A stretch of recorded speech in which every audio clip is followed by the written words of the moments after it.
Do I have everybody's attention now? This is it, Josh! This is it!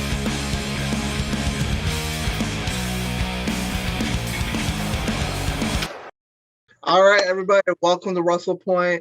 We're supposed to be live right now, but unfortunately, we've run into some technical difficulties with Eric and StreamYard, and I couldn't stream on YouTube from Zoom. So we are recording this episode. We will try to make sure all the rest of them are live, but for right now, we're going to have to record it. But we are here to talk about SmackDown and Rampage from last night, September 9th, September 10th, 2021. I think we're going to start with Rampage tonight, I believe, and we obviously are going to start with Pot. What did you guys think of Rampage? First off, let's get that out of the way, because it's going to be. I'll start. So here's the thing. So AEW as a whole has no doubt been improving a lot, to the point where you don't compare them to NXT anymore. You're comparing them to their main roster shows. You're comparing them to Raw and SmackDown because they've been having great shows. But unfortunately, this week, not only was Rampage, SmackDown, we're going to get to it, but SmackDown was a really great show this week. And you always expect AEW to be competitive with their product. But unfortunately, this week, AEW kind of just laid down and did the job for them. This was, we'll talk about it. The first match was good, but everything after that, it was just bad. This was a bad show. I was really disappointed. I didn't watch it, so I'll just get that out of the way. I was gonna watch it, and then I forgot the DVR or whatever happened, so I didn't watch. So I don't have really anything to say, but I heard it wasn't great. For me, the first match was amazing. I loved it a lot. I don't know if it's better than Seth and Edge. Not sure. I'll have to rewatch both, but both were really good. Very good storytelling. Very good endings, in my opinion. Both of them. Yes, both of them.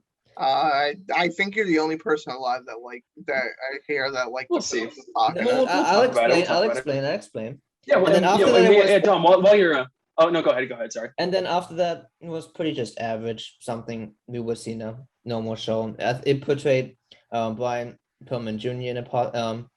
in a bigger spotlight, because people who were gonna watch Dynamite are gonna watch Rampage, not the other way around. Nobody's gonna watch Rampage and not watch Dynamite. So I feel like it's good to have him in the match. The match was nothing special. 6-man women's tag team match was nothing special. And then we just had some interesting little video packages, and that's about it. So it was nothing special. The first match was really good. It should have been on a pay-per-view. This show in general. I've said it feels like SmackDown pre-brain split, and I stand by that. But this one almost was to the point of this just kind of belonged on YouTube. But let's just get right into it. The opening match, the only good thing about it, and this was a great thing, on Andrade Idolo versus Pac. So this is the one that got pulled from All Out.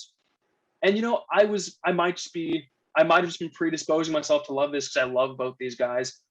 These are two really great workers. Obviously, Andrade is one of the premier names in Lucha Libre, and Pac is just an all-around fantastic worker. And these guys had a great match. Both these guys are the type of guys that have chemistry with everybody that they step in the ring with. This was no exception. The action was great. It was really fast-paced, really just really great. Just work. They were obviously, a lot of what they did required a lot of cooperation, which sometimes can look really phony when you're helping a guy do something. But they masked it really well. They had a lot of really good counters. My only issue, and Dom said he enjoyed the finish. I did not necessarily, but here's the thing. It ended with a Chavo behind the ref's back hitting Pac with something, and then Andrade rolls him up. I have no problem with the idea of someone cheating like that, especially Chavo Guerrero. He's a Guerrero. Cheating is the family business, essentially. So I have no problem with that. It's just, when a match was this good, I think it's better left for a clean, decisive winner, unless the plans to have them fight again, which it very well could be. But then I really had a problem with the post-match. Just, Andrade finds out that Chavo cheated for him, and he gets mad and he hits Chavo. And then the Death Triangle comes out. They beat up Chavo, and Pac chokes him out.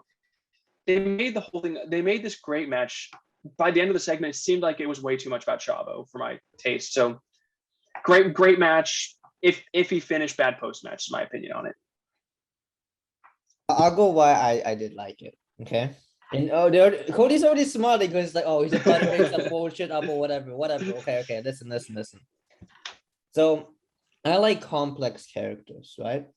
Normally when your manager cheats for you, you're like, oh, what happy, whatever, right? Roman Reigns, if let's say Paul Heyman or the Usos would like interfere and like help him to win, Roman Reigns would have no problem. Roman Reigns, yeah, of course, I'm the chief. They're supposed to help me win. I'm the best. The thing about Andrade that I like is that it makes him more of a complex character, but like, hey, yes, I am a bastardly guy. Yeah, look at me with the money. And I can offer all of this stuff, but I still want to win honorable. And I feel like that's something we don't see in wrestling, like honorable villains. And with Chavo, there's of course the rumor of Ric Flair now aligning with him as a manager, so that might be a reason they actually did it in terms of booking. I do expect another match. I do expect more of it because if there wasn't, then the stuff with Chavo and Death Triangle wouldn't have happened. So I do expect another match. So that's why I'm not as upset as the false finish, because they're not dumb. They wouldn't have put it on TV just because, okay, no, we promised this match. Let's just get it out of the way. They wouldn't do that. I'm pretty sure they're gonna have a next match, another match, maybe longer match, because they did get a good amount of time. Have a longer match on a bigger stage. That's what I'm predicting. That's why I like the finish. I didn't want, obviously, I'm gonna rewatch the match because these are two great workers. But I'm kind of confused, Dom, by your stance about the Ric Flair thing, because Ric Flair's moniker is dirtiest player in the game. I know. That's what but that's the reason they might do it as a booking wise, like right off Chavo. I also don't think it makes Andrade complex. I think it makes him more confusing as a character, especially if he's a heel. Like, what heel is like, oh, don't cheat for me so I can win? It's all heel's mindset is like, it's all about winning matches no matter what. So it's like, you're mad at your manager because he helps you win. Well, who necessarily says he's a heel though? I mean, and that's the problem, and I think that's what adds to the confusion. Is if he accepts the win for how he got it, then you establish him as more of a heel.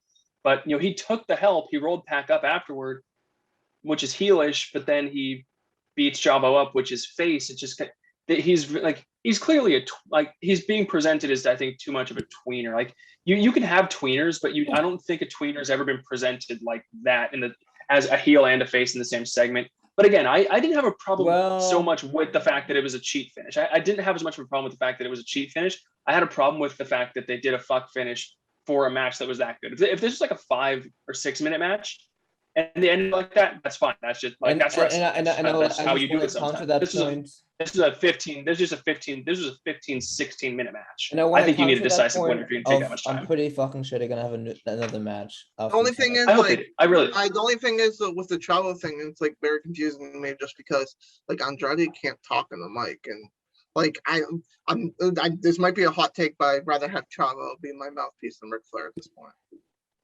What Andrade also has he's got that other guy. I don't remember what his name is, but he's got a third guy that does his talking. Like Chavo's not his mouthpiece. Chavo is just like his corner man.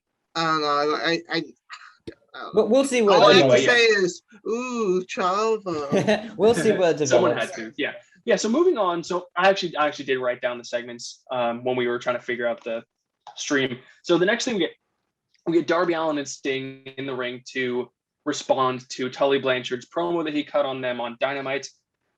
This had potential. But I think this just kind of it fell flat. I'm going to say this. You can call this a hot take if you want. AEW thinks the word shit and piece of shit are way cooler than it actually is, because they're saying it multiple times on every show, and every time they're saying it like it's the end all be all. You can't possibly come back from this. And Darby did the same thing. He's like, you listen here, Sean Spears, you piece of shit, as if shit like. They're obviously not marketing this to children, but that's how you would write that if you were saying if this was a children's show. But you want the kids to go, ooh, he said a bad word, like we're adults. Bullshit, piece of shit. These are just words that we say. But anyway, so it goes on. He does do the same thing with the word bitch, though. Anytime they do that. Yeah, the biggest deal in the world. Yeah, this wasn't just an AEW complaint. This is a pro wrestling problem. Yeah. Yeah. So and Darby cuts a. I did Darby and Sting. They both just cut promos on him, and Tully so Tully's big thing was Sting. You've been riding coattails since you matched up with Darby, and Sting does exactly what you expect. He's like, well, you rode Ric Flair's coattails, and then Tully comes out. He's like, well, you were doing it. Tully Blanchard is one of the greatest talkers in the history of the business, and even he came out and it was awkward because he came out with the purpose of just filling time so that Shawn Spears can sneak out from the crowd, hit Darby with a Death Valley driver and leave. And that was the point of the whole segment. Even the interview was just to give Tully an excuse to come out and then give Shawn Spears some room to hit Darby with one move. It was very weird. It had potential, but the execution was very, very weird to me. This was a very flat segment to me. When that happened on Dynamite, I could care less. I could not care less. I swear to God, if we get a Sting versus Tully Blanchard match at an AEW pay-per-view when they have so much goddamn talent to put, I'm gonna be pissed. All right, let's move on. Let's just move on. Let's get through this. Yeah.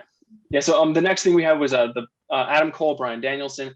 This was a lot better than they had on Dynamite. But the reason that I still wasn't overly into this is because I couldn't help but think this is what they should have done on Dynamite, because this was fine. There was nothing wrong with this. This is exactly the promos they cut are what they should have cut on their first night in the company. So I just couldn't help but think that this segment, these promos they were on the wrong show. They should have been on Dynamite on Wednesday instead of what we got. It was pretty okay. I was listening. It was fine. Dom was listening to it while we were trying to figure out the streaming. Mm-hmm. I don't remember. Yeah, I think Adam Cole he put over why he joined the Elite and said, "I trust the Bucks with my life. I trust Kenny with my life." That's good. I was interested in knowing why he joined them. And then Bryan Danielson comes out and he says, I want my first opponent. He essentially challenges Kenny Omega for the title, without saying I demand a match. He said, this is what I want my first match to be, and that's great. But why? But my big thing is, why wasn't this on Dynamite? Why do we need the stupid angle that we got on Wednesday?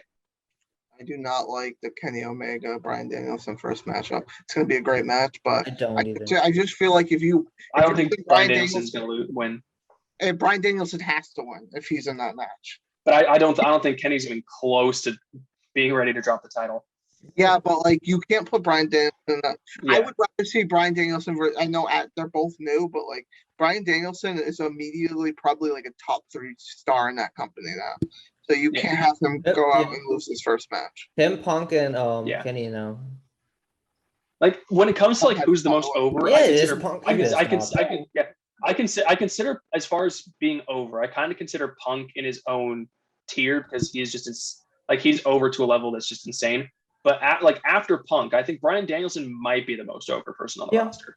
Both of them. I think it's closer than you think for maybe. Bryan. Yeah, we'll see. We'll see. In a couple months when Punk everybody's tired of I'm so happy to be backstage. I think it'll be. Listen, I trust Punk to switch it to know to switch it up, but we'll see. He's a smart guy. Moving right along. Yeah, moving right along. The next match we got was, I thought they were saving this for next week on Dynamite when they did the angle after the Ruby Soho match on Dynamite, but they didn't waste any time. They gave it to us here on Rampage, a 6-woman tag match, which was, let me see if I remember all the names. It was Dr. Britt Baker, Rebel, and Jamie Hayter versus Ruby Soho, Riho, and Chris Statlander. And I'm going to be honest, I was already just really not into this episode of Rampage, and I wasn't looking forward to very much of what was coming up. So I did not watch this. I knew the baby faces were going to win because Ruby Soho I figured Ruby Soho was somehow going to get the win. And even a Ruby Soho finish doesn't really interest me to watch because, hot take, she's got the worst finisher, at the very least, worst finisher on EW. A Pele kick is weak. So I had no interest in this. Next. All right. Let me just say one thing. Okay. Ruby Soho is not good. Next. It's not bad. All right. Okay. Mediocre. So next was the main event, which was Brian Pillman Jr. versus Max Caster. And okay, so this is just going to be, I'm just going to say this, and I understand I'm probably going to be in the minority here. This is me just being an old man. I hate Max Caster rapping during his entrance. I think it's silly and dumb. But again, we don't need to talk about it. I just had to make that known. But Okay. this was, and you guys know that I've never missed an opportunity to talk about Brian Pillman Jr. and how I think they need to start doing something with him. So this was a good first step. He's in the main event, even though Rampage is their B show. He's in the main event of something. But this match I couldn't get into it. It wasn't very good. They're like, because both these guys are great. Like, it's the same thing that I had said on Dynamite with Powerhouse Hobbs and Dante Martin. Both these guys need to have somebody to lead them. But here they are trying to lead each other. It didn't work. This match was poorly laid out. I don't remember do you guys know what Max Caster's tag team partner's name is? Like Aaron Burrow or something? Nope, no clue. Whatever his name is, he was interfering. I swear to God, every 30 seconds he was interfering, and this made the referee in this match look like a complete moron. Because here's one of my biggest issues with AEW. So first of all, Dom, I think you'd agree with this. AEW, even though WWE does a lot too, I think you'd agree AEW way too much interference in matches, like way too much. They're both pretty bad. They're both pretty bad, but still, since we're talking about AEW, AEW does it a lot, and there's also they telegraph exactly what's going to happen. This same exact guy, one guy, in probably a 10 or 11 minute match, if that, it might have been less, interfered 5 times, 5 different times. The referee got distracted and this guy hit a little Iggy something on Brian Pillman Jr. So I couldn't get into it because it was just a poorly formatted match. And, Brian Pillman Jr. won, which was good. He needed to, because he's supposedly, I think, because they are setting him up for a feud with MJF, which is I think going to be great for him. Even if he does lose that feud, I think it's great for him just to be getting some exposure. That feud. But yeah. But yeah, I wasn't a fan of the match. And then also after the match, like with 75% of AEW matches, there's a beatdown after the bell. And you knew as soon as they started going, I knew they're still in Cincinnati. When's Jon Moxley going to come make the save? Took about 10 seconds. Jon Moxley made the save. And it was this is a bad show. I can't get over it. Just flat bad show after the first match. What do you think, Dom? Cody's face says he's done with the Rampage, so I've been done with Rampage since we started talking about Rampage. I have 2 Okay. I have 2 points. I have 2 points right here. One, this has nothing to do with the main event, by the way. One, the next 4 Rampages were filmed last night, so they're all taped. They're all taped for the next 4 weeks. Second, Mark Henry, you are a worthless piece of okay. Anything else? You literally. You're a big mean Gene Okerlund. That's all you do is introduce people before the main event. You are worthless. Move on. Oh, it's not his fault. That's what they're telling him to do. It is his fault. But anyway, it is his fault. So we've gotten through the appetizer. Let's get into the main course, the filet mignon of the wrestling world this week. SmackDown from September 10th. Who wants to start? We all want me. Yeah. Me. This might be my favorite SmackDown of all time. I'll say it right now. Hi, Dom. I think you're very okay, Dom. I was a really good SmackDown. I think you're a little bit of recency bias here. Maybe. Okay, here. I have to. Okay, favorite with the best with the big asterisk. The asterisk being, I haven't watched every SmackDown ever, right?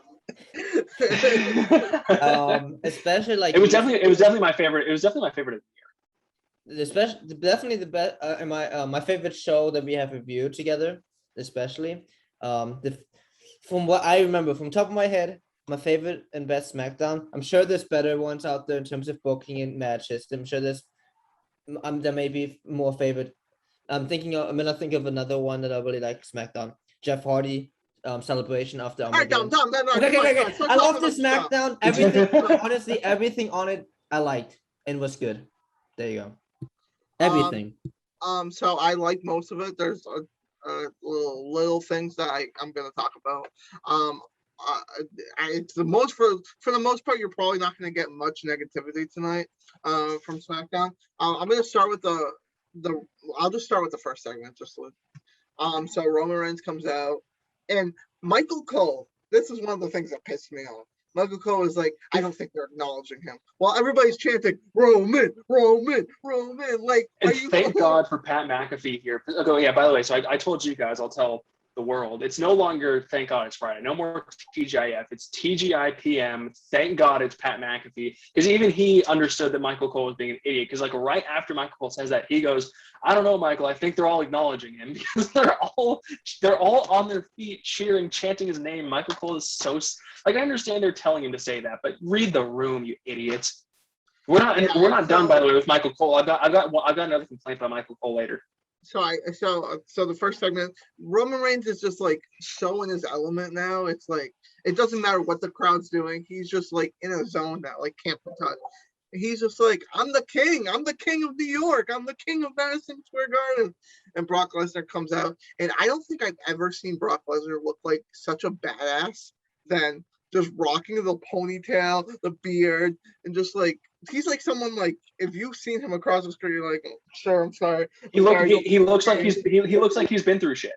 Yeah, he looks like he's been through something. And I just love this whole segment. Paul Heyman has the best facial reactions in wrestling history. He just is so good at that. It's just so amazing. I loved everything about this segment from start to finish. I love that the Roman got a little Superman punch in, and then Brock just picked him up. He almost took the Usos' heads off single-handedly. And this was a great segment. It builds intrigue with Brock Lesnar saying, Roman, why didn't you tell him Paul, why didn't you tell him I was going to be at SummerSlam? So it builds a lot of interesting things that can happen. So good. Yeah. Eric, the segment, this is one of my just favorite wrestling segments that I've seen in a long time, just from the entrance. Like, we talked about Roman yesterday a lot when we did our top 10 rankings. So there's not too much more to say just about how great he is, but I was getting goosebumps during this entrance. His music, Cody, you say this every week that his music, I don't know if we've said it on the show yet, his music fucking perfect. Everything with every step he takes, he exudes stardom, and it's just perfect. And obviously the stuff with Brock was great. Brock he looks like a grizzled fucking badass right now, and I love it. But my big thing, and I'm glad you said it, Cody. I'm glad I wasn't the only one to think it. Paul Heyman, you talk about people, we talk about people whose character work is good on the show a lot. Is anyone better than Paul Heyman's right now?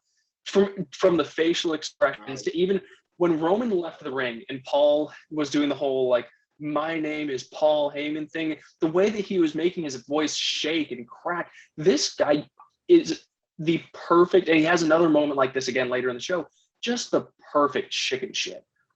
I think, there were a lot of stars in this match, but this segment, Paul Heyman might have been, when it comes to what they were supposed to accomplish, Paul Heyman might have been the star of this whole segment. I thought, yeah, in a segment where everyone was perfect, he was spotless. He doesn't feel like a side piece. Like when he was with Brock, he always felt like a side piece to the feuds. Now he feels like an intricate key player, which is really good. And I would say though, I feel like he's felt like a side piece with Roman up until now, because now it's okay. Now he actually has conflict. Well, with Brock more than Roman, I would argue. I could watch a Brock Lesnar with Paul Heyman or Roman Reigns with Paul Heyman, just because when that match is happening and Paul Heyman's guy is literally getting beat up. Paul's he's like, oh God, no, Brock. But was it when he beat? I think it was like this. He's like, he's great. He's amazing. Did you have anything else to add, Dom, or should we move on? No, let's just move on. Yeah, so moving on. So I think we went to break and we came back and we had a Kayla Braxton backstage interview. She approached the bloodline, the whole bloodline, Roman, the Usos, and Paul. But the bloodline just kind of leaves Paul.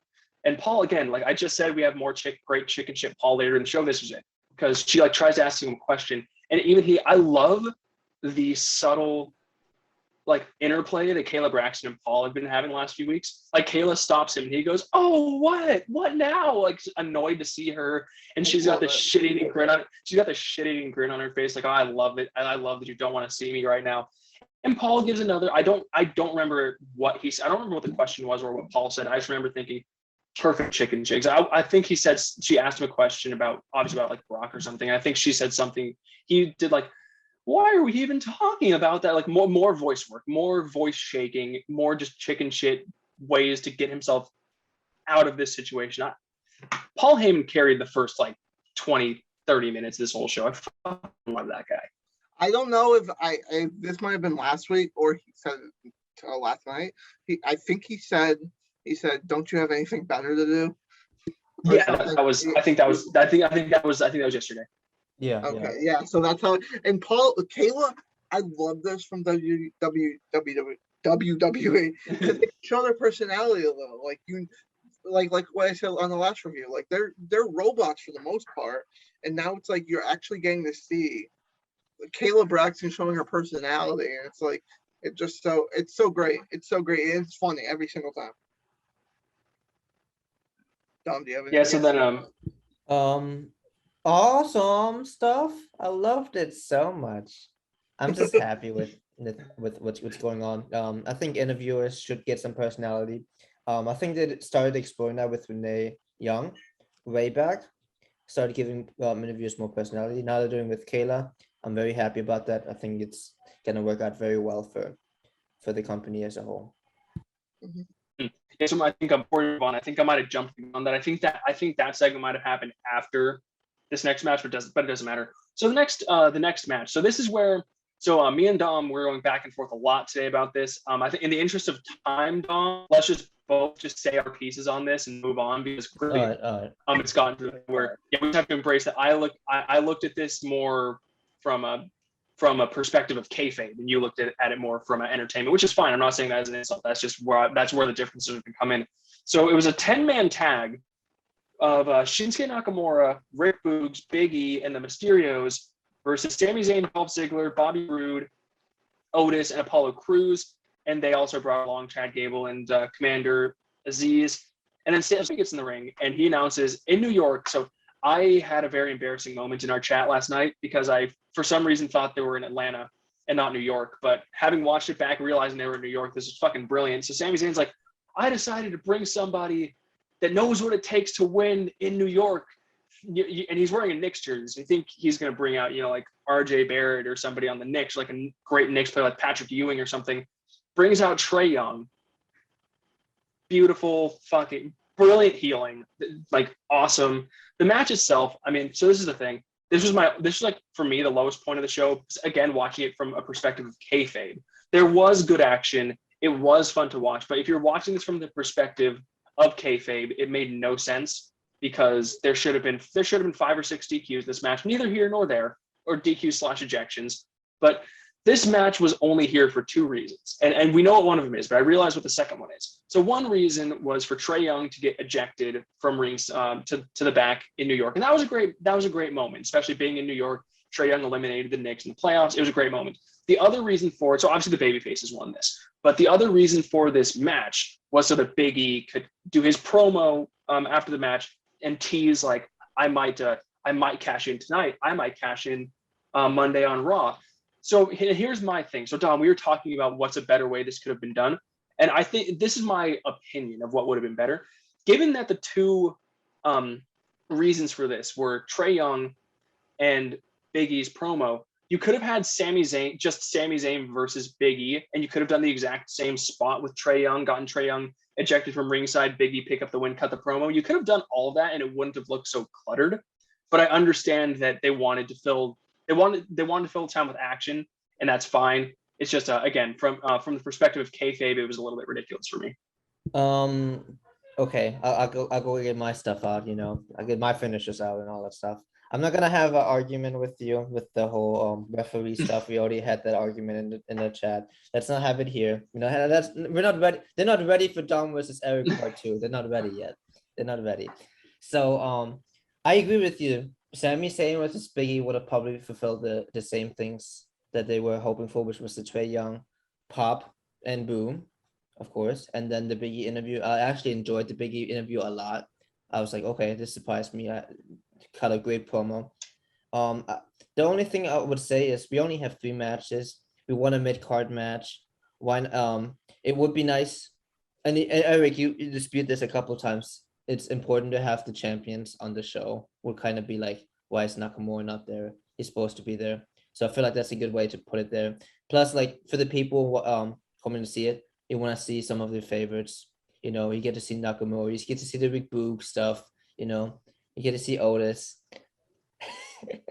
You know, I think it's a good opportunity for everybody to showcase a little bit of their stuff, and it was harmless. I really enjoyed.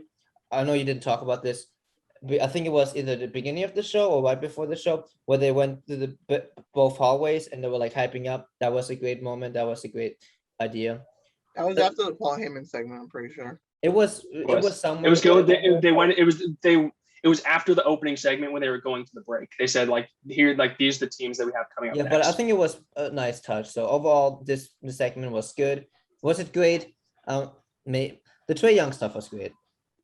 But overall, I think they achieved what they wanted to very well. The only thing I'll say is what you two are disagreeing on. I don't think it could be a Big E versus Sami match because in what actuality is it like real for Trae Young to be choking Big E? Good point. I mean, he doesn't need to be. He wasn't. It could have just been anything. It doesn't need to be choking him. True, but like, yeah. And then just I love Big E's promo. I loved it. I actually Me too. like you. I don't like your Money in the Bank holder to be like this comic guy that's just a joke all the time. So I like to see him serious. And I don't know if he messed up the promo, but he did say he was going to be at Raw.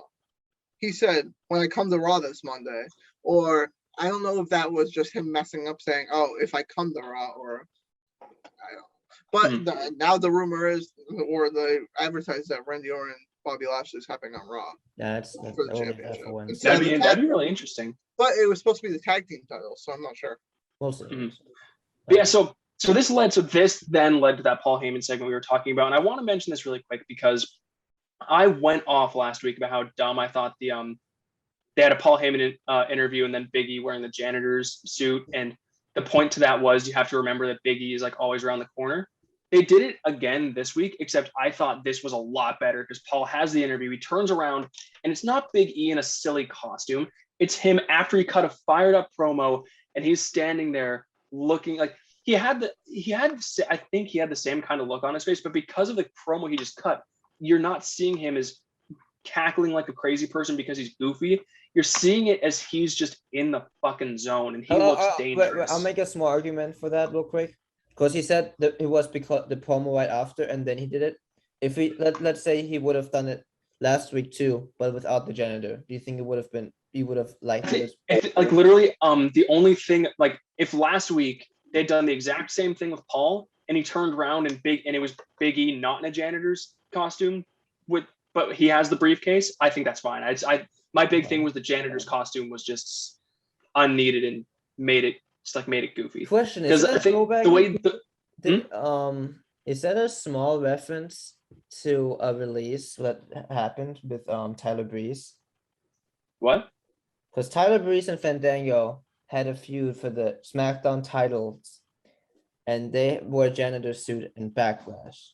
I highly doubt it. That was years ago. You're thinking way too much into it. Okay, maybe I am, but okay.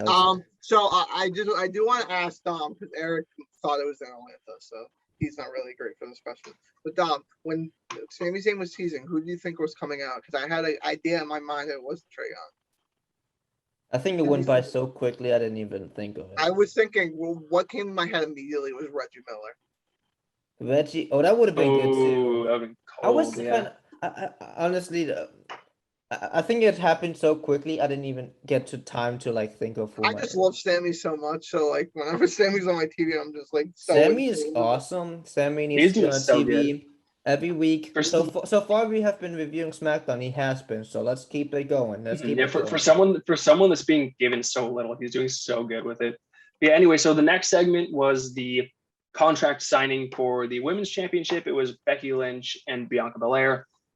And this, I didn't pay too much attention to this, just not because I have any problem with the people in the ring or the fact that it's like the women's division. It's just that contract signings, they're not really my thing. You can kind of, they go one of two ways, and You can pretty much tell where they're going to go within the first few minutes. This was better though. I liked like I've said over and over. I like when you keep the anticipation of them touching, and in this they didn't. Like I thought that because Bianca is so limited on the mic, I thought the only way they were going to do this was with beat down and pull apart, but they managed to get through it with just Becky and with Becky signing the contract, throwing it, and leaving. So this definitely it wasn't the worst contract signing I've ever seen, but it also, I mean, I think the only real thing that it established was Becky is pretty much like, we know at this point she's a heel now. She was tweening it up for a couple weeks, but we know she's a heel now. It's a bad move. You want to go ahead, Cody? No, let me go. First off, with the heel thing, I think it's a terrible decision. I think Becky's getting cheered no matter what she does. But I love this part of the thing when Becky's just like, "What if I don't sign it? What are you gonna do?" I've never seen someone say, "What if I just don't sign it?" It's good. And it was just like I was like, what would they do? She just just walks out.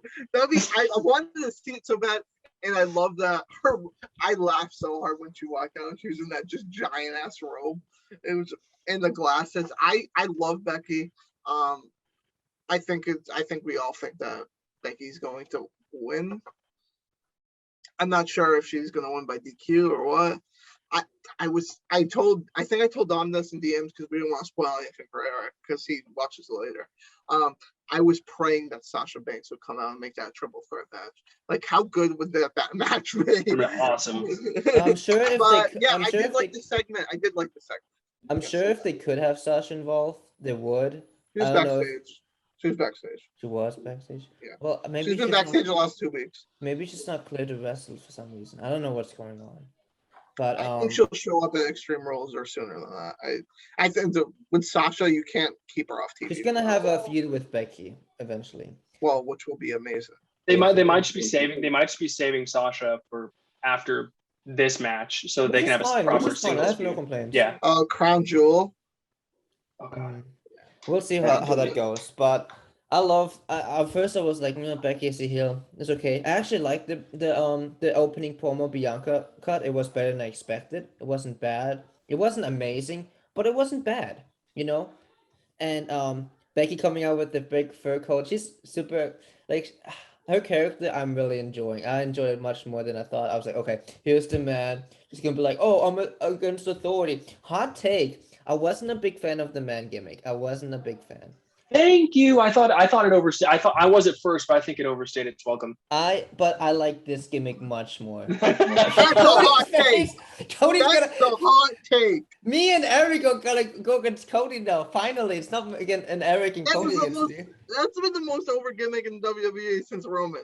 I'm not denying it's over. I'm just saying I'm not saying it's not over. I liked it at first, but I think it overstayed its welcome the more they were blatantly copying Stone Cold Steve Austin. Like, she stole the ambulance. That's when I was like, okay, let's if you're gonna make, like, let's let her be her own character. Don't blatantly just make her female Stone Cold. Ooh, it's hard to hear because that was a freaking hot take. That was a hot take. We're definitely gonna have a hot take battleground stream at some point, but I like this. We should do that. That should be one of our series. Just a hot takes episode where we each just say hot takes and fight about them. Cody's ready to fight. We should do like just a 10 or 15 minute episode every week where we just go over hot takes and fight each other over them. Oh yeah. Let's keep that in the production meeting. It's gonna be like our version of First Take. The stream. Yeah, basically. But I love the Becky gimmick. Again, like Cody said, I think he summarized everything I wanted to say. So, screw you. I love the catching. I love that she just left, no indication of. She felt she carried like a badass. Like she carried like a nonchalant. Hey, I do whatever you want. You want the match, whatever. Like, I do want to say this. I don't like Bianca's dancing. I love her music. I love her music. It is great music. She had really good character work as a heel in NXT. She didn't do the whole dancing. She just did the twirling. She was like sassy. But I like her music. The dancing is stupid. Because let's think, like, because let's think about who Becky is in Bianca's world. That's the woman who completely embarrassed her at SummerSlam, cheap shot at her, took her title in 27 seconds. If I was coming out for a confrontation with her, I would not dance to the ring. I would have the fucking game face on, and I'd be all fucking business every step I take towards the ring. Just make her a Sasha face clone. That's what I would do. You know, like how Sasha carries herself as a face with the still the swagger. Just have Bianca do that. That's how she should do I it. don't know if that would work. What else would you have her do though? I just wouldn't have her I think dance. she's a great heel. I think she would. I know. Heel. She is. I'm talking about as a face.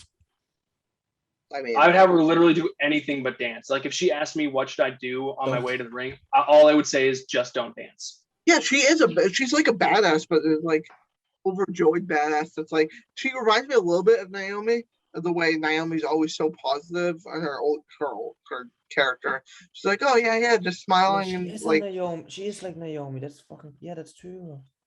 Wow. All right, let's move on. Good take. Yeah. Anyway, moving on. So the next thing we got was the Summerslam rematch of Seth Rollins versus Edge. And I don't know if you're going to consider this a hot take or not. I enjoyed this match better than their SummerSlam match. I agree. My big reason, because the other thing, so I think this match was just a little bit sloppier than the SummerSlam match. There works for the most part very, very clean. These guys are both great, but there were a couple noticeable parts where they botched a couple moves. But I thought the pacing was a lot better in this match. And the action, to me, it was just a lot more exciting. The only complaint I have is, so Seth hit the Glam Slam. Well, he hit it twice because the first time he hit it really, really badly. So he had to do it again and he hit it really well.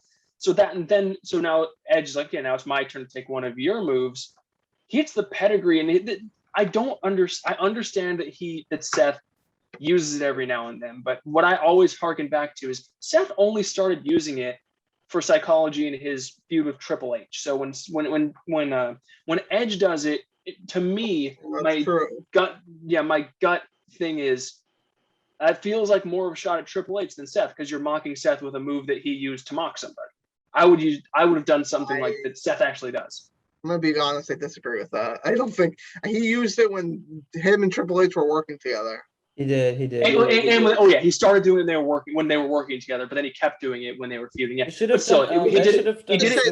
But my point though was that Seth used the pedigree to, like, first as a tribute to Triple H, then as like to call out Triple H. I think if Edge is going to use a move to mock Seth, I don't think it should be a move that Seth used.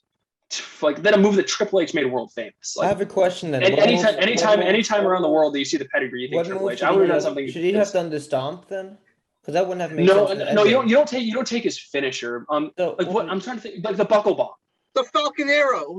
I'm so shocked that could Edge do a Falcon Arrow? That's supposed to be illegal. That buckle bomb. That's not. You're not supposed to use that.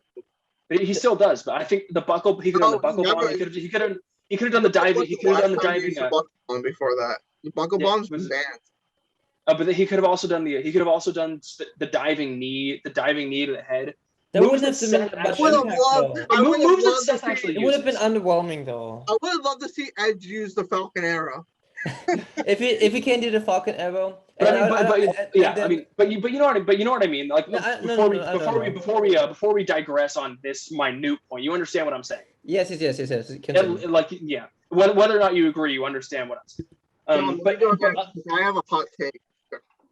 Yeah, other than that, I had very little problem with it. I loved the finish. Good finish. So first of all, just Seth beating the shit out of him. He kicked him like 3 or 4 times, then stomped him, pins him. But the thing that I really loved was he's in the corner after the match, and he's just looking on. At first, and this might not be what they intended. This is what I interpreted his facial expression as. At first, he's like admiring his work, like, look what I told Edge that I would beat him, and I did. But then when the paramedics come out, it was almost like he was in a trance. And he snapped out of it, and he was like, "Oh my God! Like, what did I just do?" Like, it was almost like when he stepped in the ring, he was a completely different person, and I loved. I hope I could be wrong. Like, that might not be what they were going for. That's what I interpreted it as, and I hope that's what it was, because I think that's awesome, and I think that's really good character development for Seth. I have But a this very was hot just take. great. A very hot take. Do you want me to leave say something before your hot take? I mean, if you want, because I don't think you guys are definitely not going to agree with it, but Okay. I think you might be a little shocked from what I'm I just want to say, Okay. Go Dom, you can the go. only thing I didn't like about the match, and it's not fault to the wrestlers, the commercial breaks, kind of two of them took me out. Yeah, there were.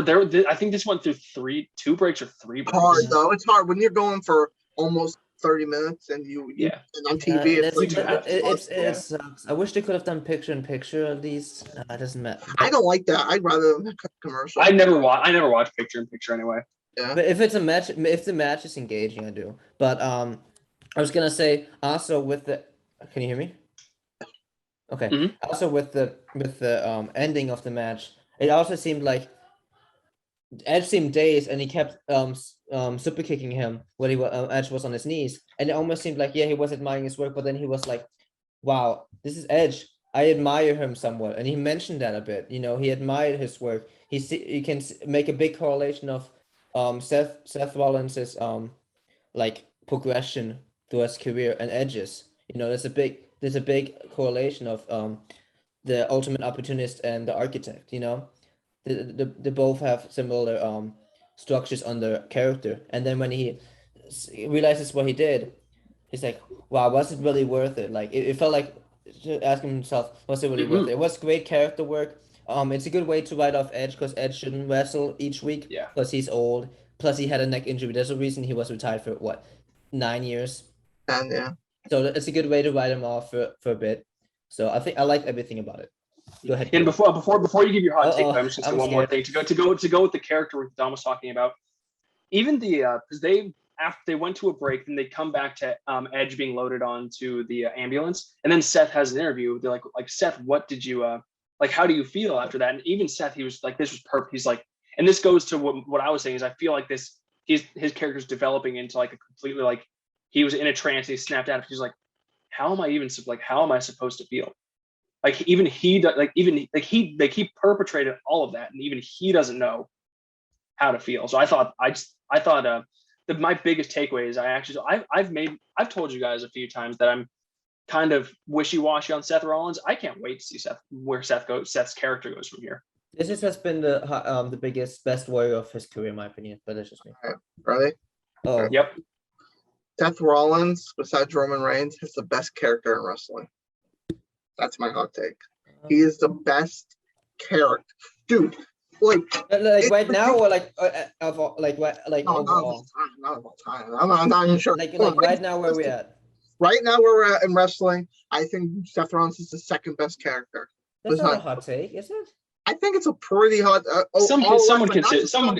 Yeah, not just WWE. I know. Well, So, I'd consider that a hot have take. anything right now. So But I love the match. I liked it way more than SummerSlam. The Glam Slam is a sick move. Beth Phoenix is top 3 worst commentator of all time. But great move. It was a great move. I loved it. I loved the buckle bomb. I loved everything about this match. And I don't know if you guys noticed when they replayed.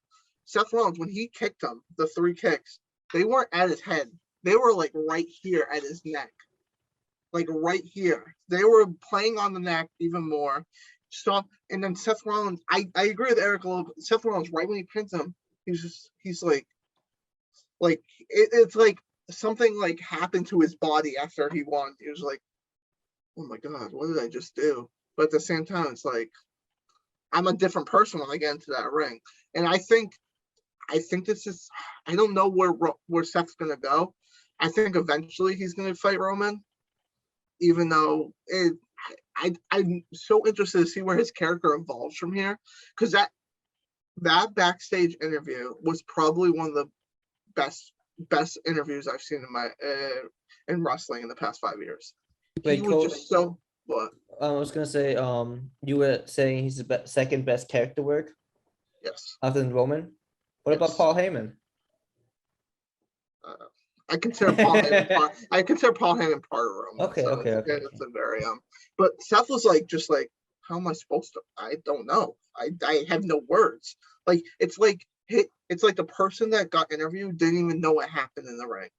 He like blacked out, and it's just so interesting. Like, where does he go from here? Like who's he's facing now? Like It's great. It's great. It's really good stuff. like because Seth is like, if you think about it, Seth was in line for a Universal title before Edge got into the picture. Now Edge is out of the picture. Roman's going to have a couple matches that are not going to be involving Seth in the next couple months, but I don't know. Maybe we could see something like TLC or something like that. Maybe. I'm intrigued. I'm very one more thing. I'm very intrigued because if like Seth and Roman actually fight, it's like Seth can like go on the character like, Roman, you took all my spotlight from me. I was supposed to be the main person from the Shield, but now you're getting all the attention. You think that Seth could be the one taking that championship from them? Because it has to be somebody. It has to be somebody. Roman. I think anybody that fights Roman before WrestleMania is going to lose, no matter who it is. I think Roman doesn't even lose at Mania, if I'm being honest. I don't think either. I think he's fighting The Rock. I think he's almost certainly fighting The Rock at Mania. I agree with you, and I agree with you. Unless something happens with The Rock's schedule, but I think that's the match for Mania. But I can see him losing it at like the next pay-per-view after that. Do you think the Biggie can just hold on to the Money in the Bank until then? Biggie, I'm almost positive. I think you have 12. I think you have 12 months, like by the rules. Yeah. That would be. He still would have time. So yeah, I don't see why not. I don't see Lashley going into WrestleMania. No, I don't think Lashley will get to WrestleMania. I'm pretty sure. I'm almost positive Biggie is probably gonna cash in on Lashley because they still have that story with the New Day that he put. And the New Day's on Raw. So if he gets the WWE Championship, then he's on Raw, and they can reform the New Day because they hate me and they never want me to watch Raw. Question, real quick, before we move on to the next segment. I know we're taking long on this, but this good stuff. Like this is why Rampage was short. It's good shit. Okay.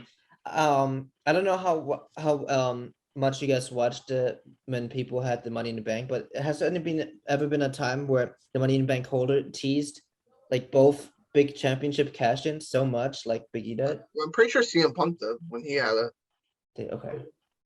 I have to watch back. So maybe he moves in the draft. I don't know. There might be the draft. Yeah, that's a lot. Might be a video coming out soon on WrestlePoint. There's a lot of things going on. All right, let's move on to the next one. Yes, so the main event goes as long as the freaking match. So main event of the evening was this was for the championship, right? The Usos versus the Street Profits. Titles on the line. Yes. So Usos versus the Street Profits. I said this morning. I'm gonna say it now. I don't know why it took me this long to realize they are misspelling the word profits, ladies and gentlemen. Oh my God, no. They're misspelling it. They want the way they're spelling it is like money. Is money. They're going for PROPHETS. That's profit, the person. That's all. That's the first thing I'm gonna get out of the way. They're using the wrong point, word profit. That's the point. Dom, stop it. Stop telling me that's the point when it makes no sense that that's the point. It is. Oh my. You know what? Pause the review. Tell me how that's the point that they're using the wrong form of the word profit. Tell me how that's the point. Profit making money. And no, it's not. Yes, it is. No, they're not. Yes, because there are people. Dumb people in the world are called street profits. I can tell you why. They're not spelled that way. Go ahead, Cody. There's a TV show called The Street Profit. They can't use it. That's why. Well, there we go. See, there we go, Eric. I said that. Dom, don't even pretend like that was your point. You were going to say a point that made no sense. No, I still stand with. But anyway, making money. But anyway, I'm going to say it. But what I will say, with a better gimmick, the Street Profits would be awesome, and Montez Ford should sometime in the future be a single star. That guy's special. So they had this match last week, and it was the same kind of deal. And I'm very disappointed I'm going to bury the lead a little bit and say there was a DQ again, and I was very disappointed in that because now we've had two matches with these two teams, both ended in a DQ. So really, the feud hasn't really. We know it's going to go somewhere eventually, but they've kind of wasted 2 weeks and not gone anywhere. But I will say, for the action up until the DQ, this week was a lot better. I was actually very enthralled in this. So I said that I was going to call out Michael Cole again, and here it is. So I don't remember which team did it. I think the Street Profits did it, where they put one of the Usos in the electric chair, and then the other one came off the top rope and did a blockbuster. And Michael Cole said, like, speaking of great tag teams in Madison Square Garden, obviously talking about the Road Warriors, The only problem is that wasn't a fucking doomsday device. That was an electric chair blockbuster, Michael Cole. You've been doing this too long to be getting moves confused, especially ones that really don't look at all like each other. So I didn't Michael even Cole, pick up on that at all. I did immediately. So Michael Cole got confused, the most famous tag team finisher of all time, because he's a goddamn idiot. But anyway, the match was good. I actually think, in my opinion, the best near fall of the night was when one of the Usos cheap shotted from the outside, I think it was Angelo Dawkins, cheap shots him. Then he eats a super kick, Uso splash for a 2 count. And given where that was in the match, like there was probably only like 7 or 8 minutes left. Yeah, there's only a few minutes left in the show, so like this was a very believable false finish. I thought the match was over right there, but it wasn't. False finish, yeah. Yeah, so we get to the DQ, and I was immediately a little bit disappointed, but obviously they're gearing up for some sort of angle, and the match closes, the lights go out, and then Demon Finn Balor comes in, and I liked it. I mean I've said my opinions on Demon Finn Balor coming in right now. I think he needs to be more. I think they need to reestablish more the dominance of the Demon before he goes and loses to Roman. But regardless of that, it was a cool moment. People like it's just like people are hyped to see the Demon, and it's gonna draw. So, and that's at the end of the day, it's all about drawing money. That's what this is gonna do. So, fun way to end the show. Great way to end a great show. Dom, I'll go. I did like the match. I liked it more than I expected I was going to. I think this is all, like you said, it's going to a bigger thing. I think this is all heading toward the steel cage match, kind of like the Young Bucks thing, like where no one can interfere in the match. I did not like the finish. I thought it would have been smart for one of the Usos to distract the ref, and then Roman comes in with a spear or something, and the ref doesn't see it. So like, yeah, it's interference, but at the same time, like I think they didn't do it just because they need the Street Profits are going to get another match at Extreme Rules. I'm pretty positive. And there's no one else on the roster that can fight them, right? Yeah, I mean, yeah, like Cody, you said a couple weeks ago, Cody, that you think this is probably going to be the feud that takes them into the draft, and the draft is still, I think, over a month away. They've got to stretch this month, isn't it? It's at the end of the first week of October. So yeah. I thought it was the end of October. But either way, they've got to stretch the feud to the draft somehow. Okay. Hot take maybe. From hearing. I haven't talked about the Demon yet. Do you want me to talk about the Demon, or do you want? I'll just go on. I just want to talk about the finish of the match. Okay. I did like it a lot actually. This is the reason. Like DQ finishes are not like the greatest thing in the world. I admit, right? But it showed that Roman doesn't trust his guys. When the false finish happened, right? Roman was expecting it to win, and they showed. No, actually, Eric, you didn't catch this. I don't know if you said it, but when they were doing the splash, Roman actually turned his back and had his arm high. Yeah. I do remember that. Yes, and I was like, Roman's facial reactions are so much better. And then he had a great facial reaction, and he for sure thought it was done.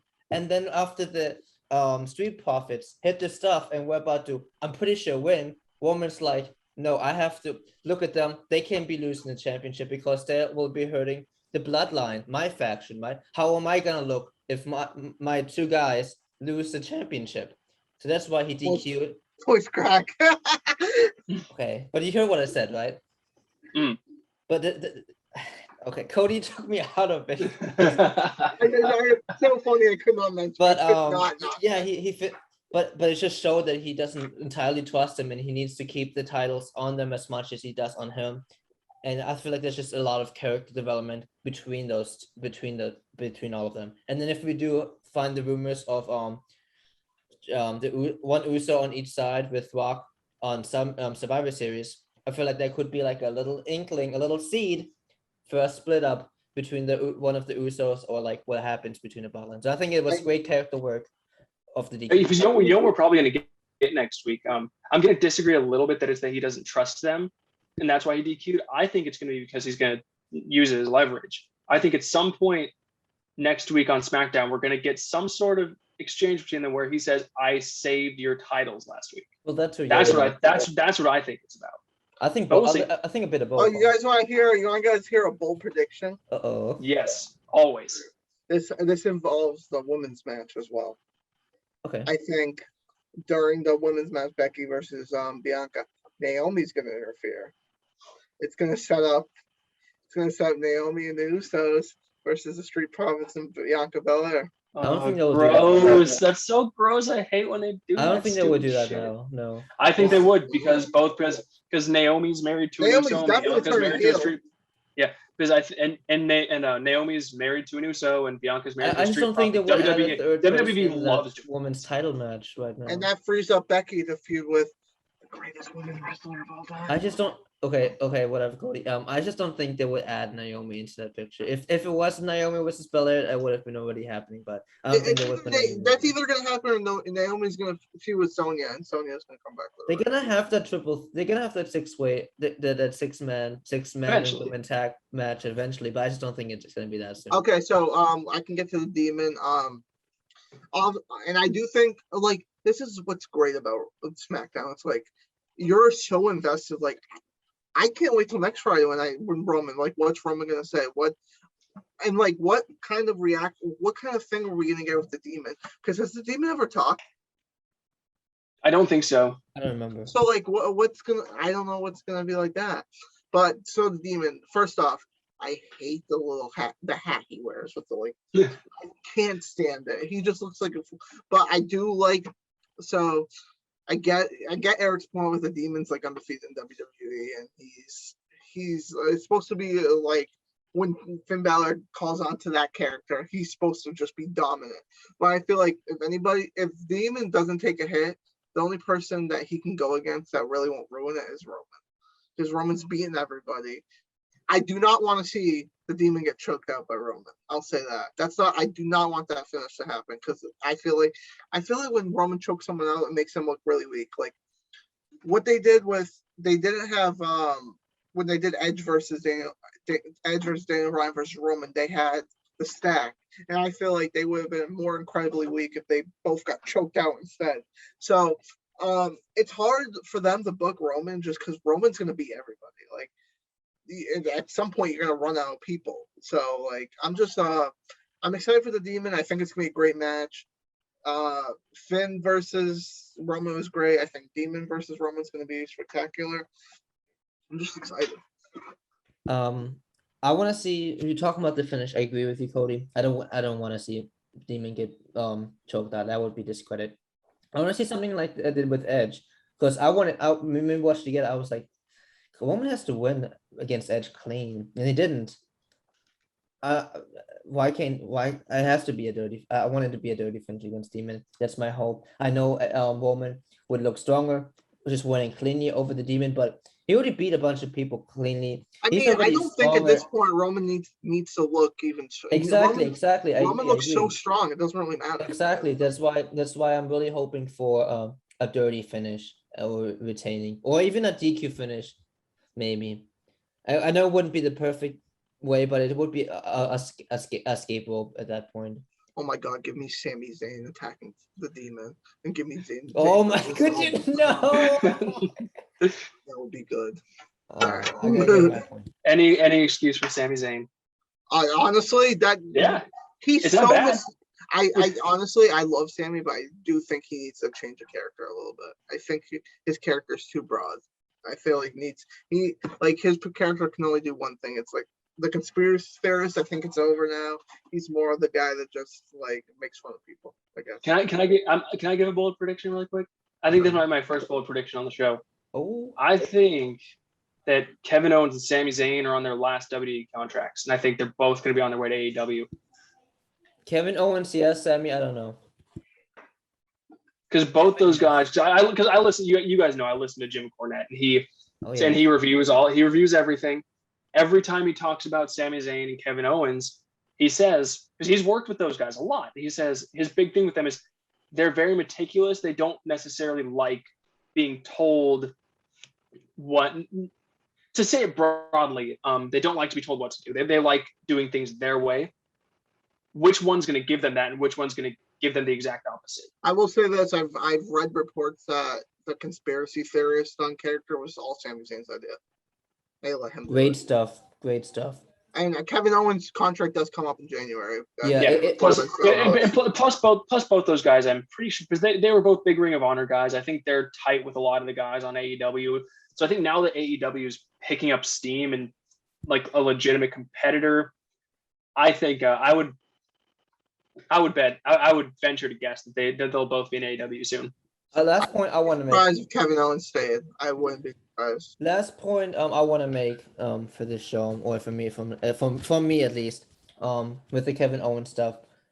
They mentioned that they moved they renegotiated a lot of contracts to be shorter During the over the pandemic, and I really I wonder what other contracts were shortened, because right now we only know Kevin Owens for sure because of this conspiracy theories, or that he might be leaving, and I think he might be leaving unless they do something about it. I mean, it's so far away. It's so many months away. Yeah. That anything can I mean, happen. it's like, it's not like a lot can happen. It's not like the Adam Cole thing where what it's is like, it? It's January. 4 months. Yeah. 3 months. Yeah, 4 months. 4 months. 3 months. That's 12 SmackDowns. I mean, they have to do something eventually. Anyways, but that was my point. Yeah. No, yeah, I feel like that's a topic for another day.